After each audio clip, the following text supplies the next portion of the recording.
Alors, vous voyez, j'ai commencé à tricot, mais je ne vais pas le finir devant vous aujourd'hui. Non, ces aiguilles à tricoter, elles ont servi pendant un temps à nos aïeuls, à nos arrière-grand-mères, à nos tantes, à nos cousines. Elles s'en servaient en dernier recours pour se faire avorter.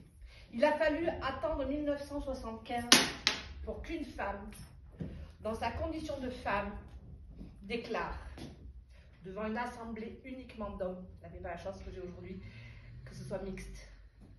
C'est Madame Simone Veil, ministre de la Santé à l'époque, qui a déclaré, je le cite, « Ce n'est pas de gaieté de cœur qu'une femme a recours à l'avortement. Il suffit de les écouter. C'est un drame et ça le restera toujours. » Une femme sur 3 aujourd'hui encore a recours à l'avortement. Et non, elle avait raison. Ce n'est pas de gaieté de cœur qu'une femme a recours à l'avortement. Ce n'est pas de gaieté de cœur que j'ai eu recours à l'avortement à l'âge de 18 ans. Grâce à cette femme, je n'ai pas eu besoin des aiguilles à tricoter. Et c'est non loin d'ici, c'est à Marseille qu'un hôpital m'a accueilli pour me faire avorter. Alors quand je l'ai appris,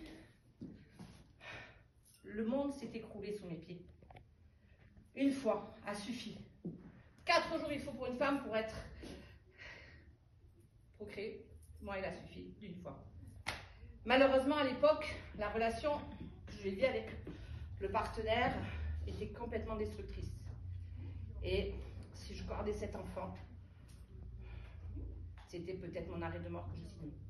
Donc malgré tout, tous les jours, pendant des jours, des mois, des semaines, j'avais encore le doute.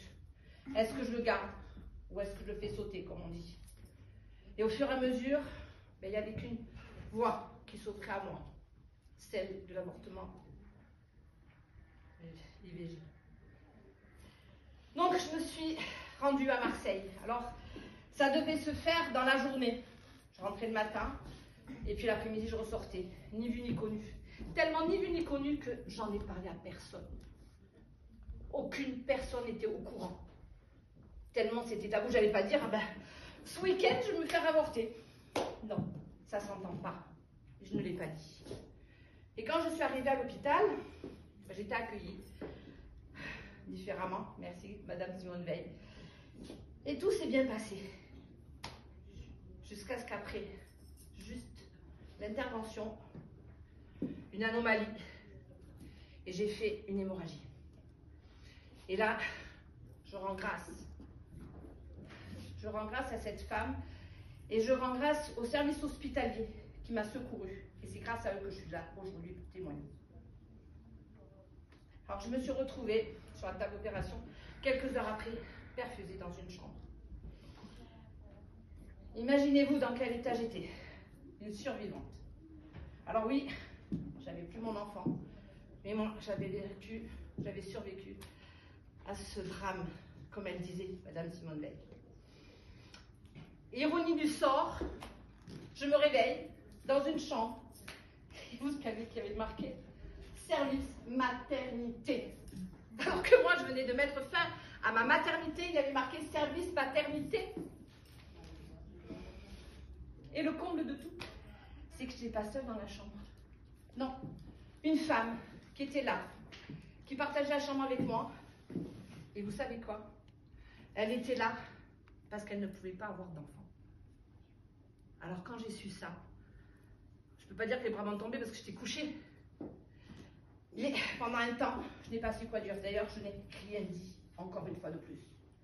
Mais la promiscuité aidant, je n'ai pas pu m'empêcher de tout lui avouer. Alors là, j'imaginais le pire, jugé, coupable, criminel, enfin tout ce que j'aurais pu entendre, tout ce que je m'étais dit. Et pour moi, elle était légitime, vu sa situation, de me dire ces choses-là. Parce qu'elle rêvait de tout son corps, de tout son être, d'avoir un enfant. Parce que moi, je venais de mettre un terme. Mais au-delà de ça, cette femme, elle s'est avancée vers moi. Je me rappellerai toute ma vie. Avec douceur, avec délicatesse. Et je dirais même avec l'amour d'une mère. En fait, elle n'a pas vu la jeune femme qui venait de tuer l'enfant. Elle a vu la jeune femme en détresse, meurtrie, blessée, dans son corps, dans son cœur. Et moi, ça m'a apaisée. Je me suis reconnue aussi dans ce côté-là que j'avais mis de côté. Parce que il n'y avait qu'une chose qui tournait pour moi, c'était « Allez, il faut que tu fasses avorter vite parce que tu as des délais à ne pas dépasser. » Et là, cette femme, elle m'a réconciliée avec une partie de moi-même. Et je me suis rendu compte qu'en fait, la pire des personnes, celle qui se condamnait le plus, c'était moi. Alors, bien sûr, tout nous opposait. Elle qui souhaitait de tout son cœur, tous les mois, avoir un enfant. Et moi, je n'avais pas le temps de dire ouf, et que c'était là. Mais par contre, ce qui nous a réunis toutes les deux, c'est vraiment cette envie d'honorer la vie.